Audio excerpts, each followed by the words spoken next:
Hello everyone, welcome to the Judicial Wings, the knowledge of judiciary, executive and legislation. मार्चमध्ये जी exam होणार होती LLB ॲडमिशनसाठी म्हणजेच MH set law for the LLB 5 years course and MH set law for the 3 years LLB course. तर या कोर्समध्ये legal aptitude किंवा जे काही बेसिक लिगल लिटरसी जे नॉलेज आहे ते यामध्ये बेसिकली तुम्हाला इथे विचारण्यात येणार आहे. सो याला मी ऑलरेडी एक व्हिडिओ तुमच्यासाठी बनवलेला आहे. You can watch that video on my YouTube channel in the playlist of the MH set law. त्यामध्ये मी तुम्हाला सांगितलं की बेसिकली सिलेबस काय आहे आणि सिलेबस नंतर कुठल्या ॲव्हरेज काय आहे, की कुठल्या पोर्शन्सवर तुम्हाला किती प्रमाणामध्ये प्रश्नांचं संख्या आहे आणि किती मार्क्ससाठी आहे. त्यानंतर इंडियन कॉन्स्टिट्यूशन हा जो भाग आहे हाही तुम्हाला चांगल्या मार्कासाठी इथे कव्हर करावा लागणार आहे. लीगल लिटरसी म्हणजेच बेसिक लीगल नॉलेज, लीगल ॲप्टिट्यूडमध्ये तुम्हाला हेही विचारण्यात येणार आहे. तर यामध्ये सगळ्यात आधी आपण प्रिअम्बल ऑफ द कॉन्स्टिट्यूशन आज कव्हर करणार आहोत. तर preamble of the constitution, what is exactly the preamble of constitution? तर प्रिअम्बल ऑफ कॉन्स्टिट्यूशन मध्ये म्हटलेलं आहे की हा जो एक पार्ट आहे, भाग हा आफ्टर द कॉन्स्टिट्यूशन पूर्ण बनल्यानंतर हा ऍड करण्यात आला, पण याला सुरुवातीला जागा देण्यात आलेली आहे. म्हणजे एखादा मंदिराचा पूर्ण गाभारा झाला, सगळं झालं आणि मग त्यानंतर याची मूर्ती मंदिरात बसवणे असा आपण याचा अर्थ घेऊ शकतो. तर सर्वात आधी एक ज्युरिस्ट होते, N.A. Palkhivala. N.A. Palkhivala. Okay. So N.A. पालखीवाल्यांनी इथे या ज्युरिस्टनी इथे एक डेफिनेशन दिली होती आणि यांनी याच्या डेफिनेशन्समध्ये एक खूप सोपा आणि एक इझी इथे शब्द यूज केलेला कॉन्स्टिट्यूशनच्या प्रिअम्बलला डिफाईन करण्यासाठी. That is identity card of the constitution. The preamble is identity card of the constitution. ठीक आहे.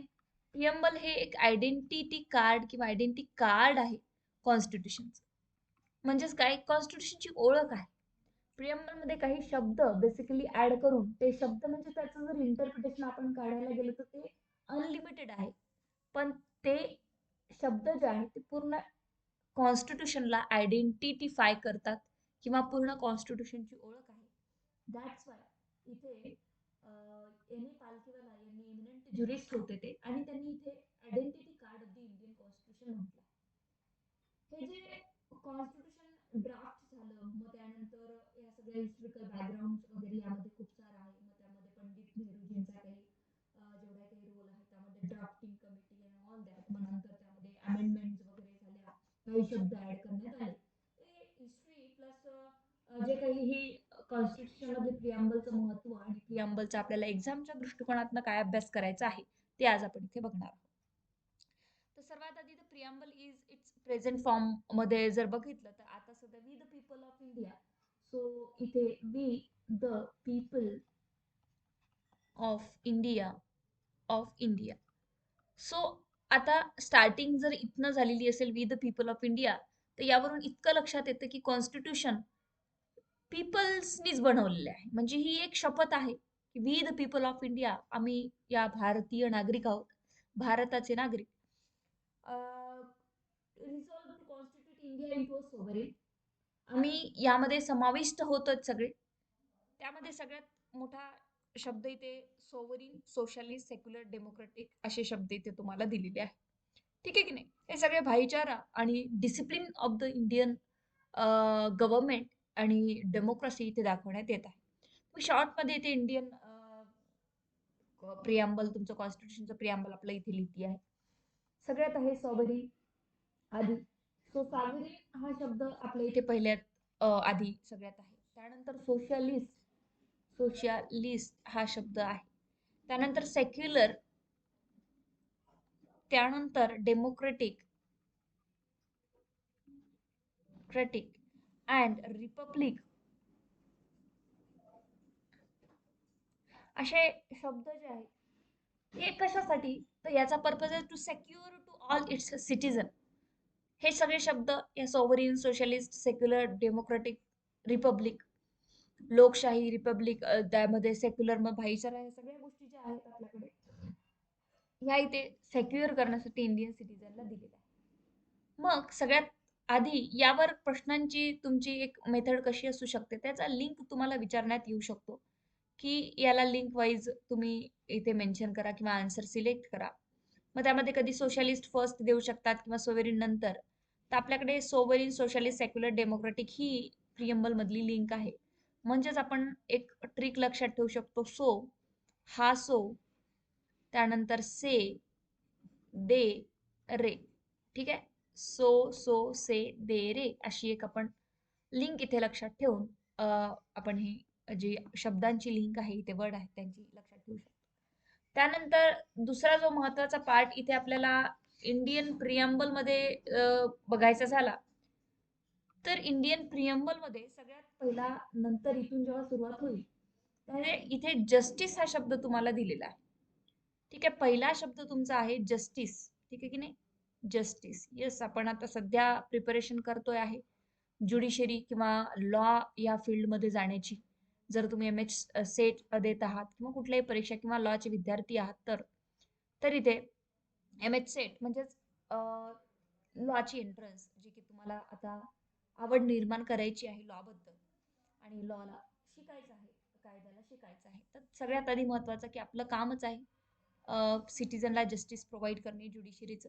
त्यामुळे इथे जस्टिस हा शब्द एक तुम्हाला मेन्शन केला. मग जस्टिस हा एक शब्द जो आपल्याकडे आहे, न्याय, हा न्याय कसा असावा हे प्रिअम्बल मध्ये सांगितलं आहे. म्हणजे इंडियन कॉन्स्टिट्यूशन आयडेंटिटी कार्ड मध्ये सांगतं की ही जस्टिस जे आम्ही प्रोव्हाइड करणार आहोत through the law, through the कायदा, हा जस्टिस कसा असावा, तर जस्टिस लिमिटेड नसावा, जस्टिस सोशल असावा, जस्टिस सगळ्यांसाठी सारखा असावा, गरीब श्रीमंत वेगवेगळ्या जातींचे. ठीक आहे की नाही? जस्टिस सगळ्यांना सोशल मिळावा. जर स्त्रीला एखाद्या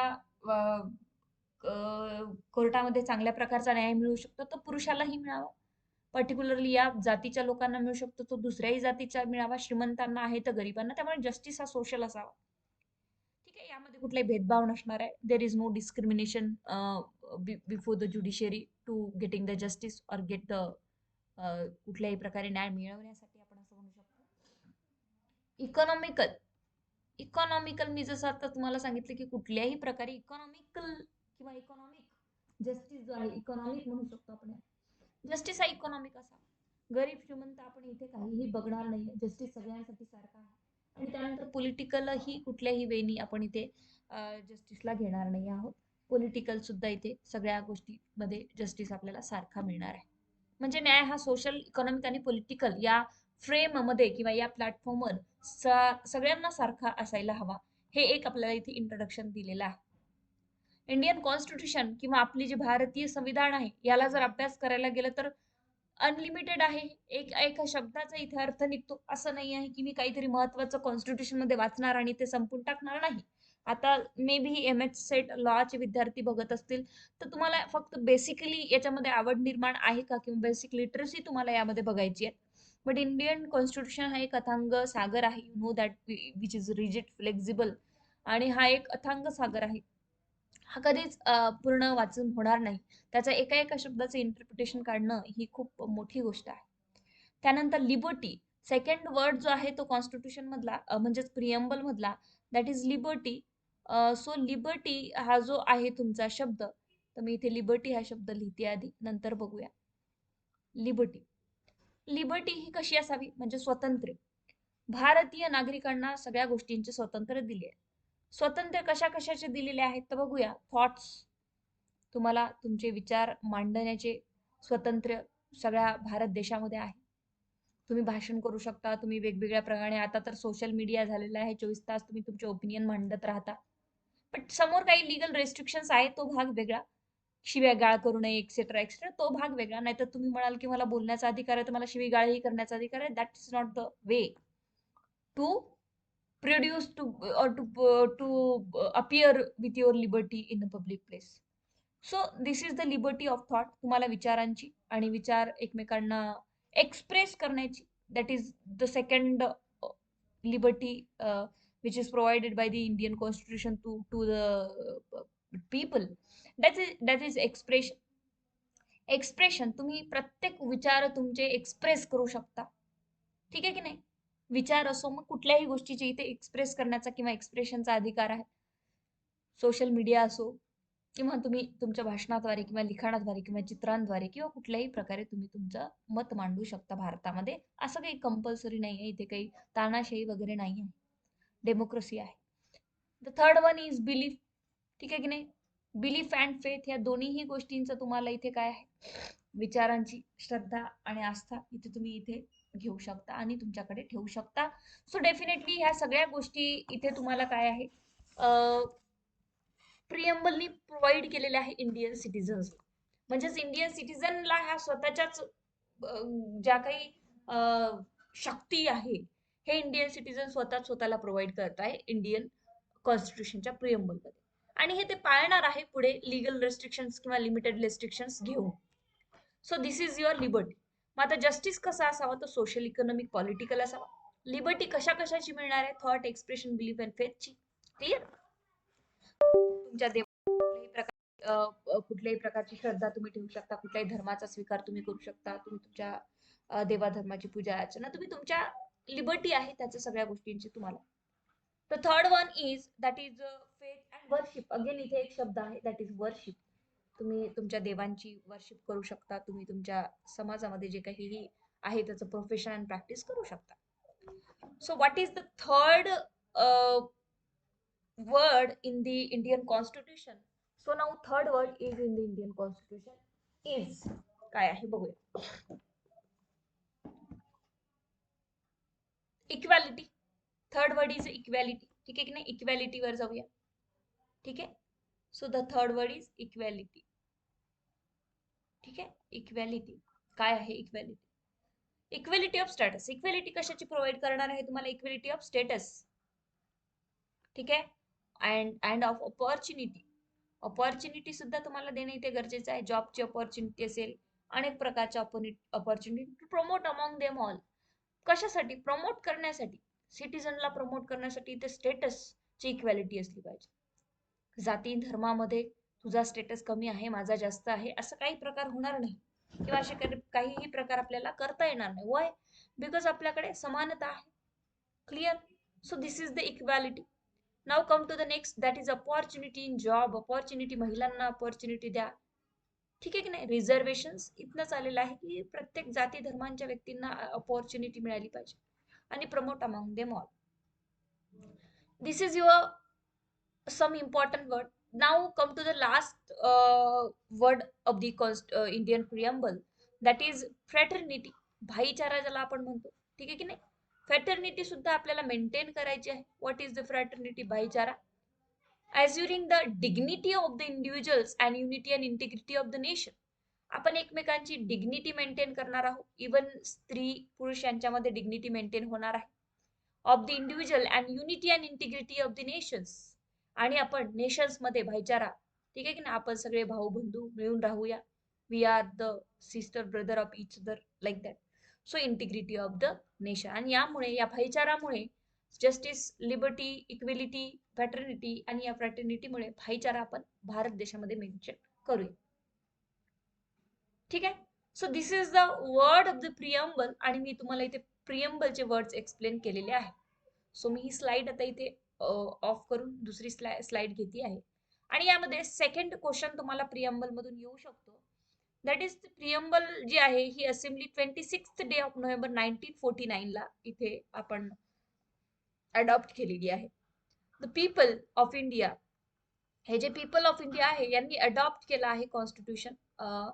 ठीक आहे. आणि ही जी असेंब्लीची डेट आहे ही आहे 26 ऑफ नोव्हेंबर. ठीक आहे की नाही? 1949. सो ही एक डेट तुम्हाला लक्षात ठेवायची आहे सगळ्यांना. म्हणजे काय? ही डेट नेहमी परीक्षांमध्ये विचारण्यात येते. That's why this is the MCQ material आहे. सो इन्ग्रेडियंट्स काय आहे प्रियम्बल मधले? आता तुम्हाला कळले असेल की ह्या सगळ्या sources of the authority of the constitution यामध्ये आपण देऊ शकतो की प्रियम्बल मध्ये जे काही ही सोर्सेस ऑफ ऑथॉरिटी दिली आहे की नेचर कसं असणार आहे, त्याच्यानंतर जस्टिस, लिबर्टी, इक्वॅलिटी बद्दल दिली आहे आणि डेट बद्दल लिहिलेलं आहे. हे की पॉइंट्स आहेत प्रियम्बल मधले तुम्हाला. लाईक सर्टन कीवर्ड्स आहेत. Sovereign, socialist, secular, democratic, republic, justice, liberty, equality and fraternity. मी जे प्रमाणे तुम्हाला एक्सप्लेन केलेले आहे. 1976 ला 1976 हे सगळे की पॉइंट्स मी तुम्हाला सांगते आहे कारण तुम्हाला खूप जास्त रीड न करता लाईक तुम्हाला लवकरात लवकर हे सगळ्या गोष्टी कव्हर करून अभ्यासाला सोपं गेलं पाहिजे. सो 42nd अमेंडमेंट कॉन्स्टिट्यूशन मध्ये झाली होती. त्यानुसार आणि त्यामध्ये हे 3 वर्ड्स तुम्हाला इथे ऍड करण्यात आलेले आहे, जे की इंदिरा गांधी जेव्हा प्राईम मिनिस्टर होत्या आणि त्यामध्ये 1976 ला 42nd amendment which is we called generally the mini constitution. And यामध्ये सोशलिस्ट, सेक्युलर अँड इंटिग्रिटी हे 3 शब्द तुमच्या इथे ऍड करण्यात आलेले आहे. हे तुम्हाला इथे लक्षात ठेवायचे आहे. ठीक आहे. So this is your 3 word. Preamble बद्दल आता सोबरी, सोशलिस्ट, सेक्युलर, डेमोक्रेटिक हे वेगवेगळे वर्ड्स आहेत. या वर्ड बद्दल आता सध्या या एवढ्या बेसिक स्टेजला आपल्याला इतकं बघायचं नसतं. बाकी जर तुम्ही यूपीएससीचा वगैरे जर अभ्यास केला पुढे चालून, तर तुम्हाला सोशलिस्टची पूर्ण हिस्ट्री, सेक्युलरची, इंटिग्रिटीची वर्ड टू वर्ड इथे तुम्हाला इंटरप्रिटेशन करावं लागतं. रिपब्लिक म्हणजे लाईक एकतंत्र कसं मग आपल्याकडे आलेलं आहे. यामध्ये डॉक्टर बाबासाहेब आंबेडकरांच्या स्पीचेस मध्ये त्यांनी इथे काय सांगितलं होतं. मग रिझोल्युशन्स आहेत लाईक जस्टिस हे रशियन रिझोल्युशन पासून जस्टिस हा शब्द आपल्याकडे आलेला आहे. त्यानंतर लिबर्टी ही कुठनं आलेली आहे, तर लिबर्टी हा फ्रेंच रिव्होल्युशन्स मधनं आलेला आहे. त्यानंतर मग असे अनेक आहेत डेमोक्रेटिक लाईक. तर आपल्याला इतके डीपली आता सध्या एमएच लॉ साठी आपल्याला इतकं डीपली नाही जाण्याची गरज आहे. मी काही इथे तुम्हाला 1-2 केस लॉज सांगू शकते. त्यामध्ये केस लॉज मध्ये थोडंफार इथे आपण याला एलिबरेट करू शकतो आणि केस लॉज तुम्हाला प्रत्येक परीक्षेमध्ये इथे विचारण्यात येतात. Now come to the next that is case law. की आपल्याकडे ना फार इथे इंडियन कॉन्स्टिट्यूशन जेव्हा तयार झालं आणि मग नंतर प्रियम्बल यामध्ये ऍड करण्यात आलं होतं, तर प्रियम्बल ऍड केल्यानंतर इथे फार चर्चा किंवा यामध्ये खूप आर्ग्युमेंट्स डेप्थ होत होत्या, डेबिट्स होत होत्या की कुठल्याही प्रकारे पार्ट जो आहे हा ऍड केलेला प्रियम्बल हा पार्ट आहे की नाही कॉन्स्टिट्यूशनचा, की whether the preamble is a part of the constitution or not. ठीक आहे की नाही, तर यावर खूप साऱ्या चर्चा होत होत्या. त्यामध्ये सगळ्यात आधी एक केस तुमच्याकडे झाली होती, द फर्स्ट केस इन 1960. 1960 मध्ये ही केस झालेली होती. That is Berubari union. Berubari हे गाव होतं आणि बेरुबरी जे की बांगलादेश जवळ आत्ताही हे गाव आहे. यामध्ये जेव्हा इंडिया, बांगलादेश, पाकिस्तानचं जेव्हा पार्टिशन झालं होतं आणि ती पार्टिशनची जी रेखा टाकण्यात आली होती, तर त्यामध्ये बेरुबेरी या गावामधनं ही रेष जी गेली होती आणि यावरनं वाद सुरू झाले होते. तर त्यामध्ये मग इंडियन पार्ला जे काही आपला एक मुद्दा उठला होता की that the preamble is a part of the constitution or not. तर यामध्ये preamble is a not part of the constitution असं सांगण्यात आलं होतं. तर पहिली बेरुबेरी जी केस आहे, री बेरुबेरी ऑफ दी ही जी केस आहे यामध्ये सांगण्यात आलं होतं की preamble preamble is a not a part of the constitution. ठीक आहे की नाही, preamble is not a part of constitution. ठीक आहे, preamble is not the part of the constitution. मग परत त्यानंतर अजून एक केस लॉ झाली होती, दॅट इज 1973 ला. या केसमध्ये सांगितलं होतं की केशवानंद भारती केस, आपण याला केशवानंद भारती केस म्हणू. ठीक आहे, केशवानंद हे मोठे स्वामी होते, Kesavananda Swami. So Kesavananda Bharati case case I think yes 1973 ची केस आहे. यामध्ये परत इथे थोडंसं जे जजमेंट्स आहे ते ओव्हररूल करण्यात आलं होतं की preamble is a part of the constitution. ठीक आहे की नाही, is part of the constitution. ठीक आहे, कॉन्स्टिट्यूशन. अँड अगेन परत अशा 1-2 केस लॉज मुख्य तुमच्या झाल्या होत्या. त्याच्यामध्ये preamble is a part of the constitution, preamble is not a part of the constitution, अशा अनेक चर्चा झाल्या होत्या. पण ह्या 2 ज्या केस लॉज आहे तुम्ही ते लक्षात ठेवू शकता आणि इथे तुम्ही एवढं रिमेंबर करू शकता प्रियम्बलला. बाकी प्रियम्बल तुम्हाला शब्द यामधले तुमचे प्रियम्बलचे पार्ट असले पाहिजे आणि पुढे बाकी भरपूर केस लॉज आहेत. बट काय असतं की आता या स्टेजला सध्या तुम्हाला इतकंच महत्वाचं आहे. त्यामुळे मी एवढंच तुम्हाला इथे जे की प्रियम्बल बद्दल सांगण्याचा प्रयत्न करते आहे, जे की MH सेट लॉ साठी तुम्हाला इथे येणार आहे. ठीक आहे. बाकी तुम्ही जे काही वर्डिंग्स आहेत यामध्ये, हे वर्डिंग जे आहेत ते तुम्ही हेही लक्षात ठेवू शकता की सॉव्हरेन जे हे वर्ड आहे, तर हे सॉव्हरेन जे वर्ड आहे ते implies that India is neither dependency or not dominion. असा याचा एक अर्थ होतो. डेमोक्रेटिक मीन्स इनिशिएटिव्ह आहे, रिकॉल आहे. आणि सोशलिस्ट मीन्स आपण इथे सोशली इथे आपण इथे directive principles of the state policy वगैरे इथे आणलेला आहे. त्यामुळे सोशल आपण आहोत इथे सगळ्या गोष्टीमध्ये. इतकं तुम्ही इथे लक्षात ठेवू शकता. So this is your preamble of the constitution, की प्रिएम्बल मधनं काय प्रश्न येण्याची शक्यता आहे. त्यामध्ये मी MH सेट लॉ साठी इतकं कव्हर तुम्हाला करून दिलेलं आहे.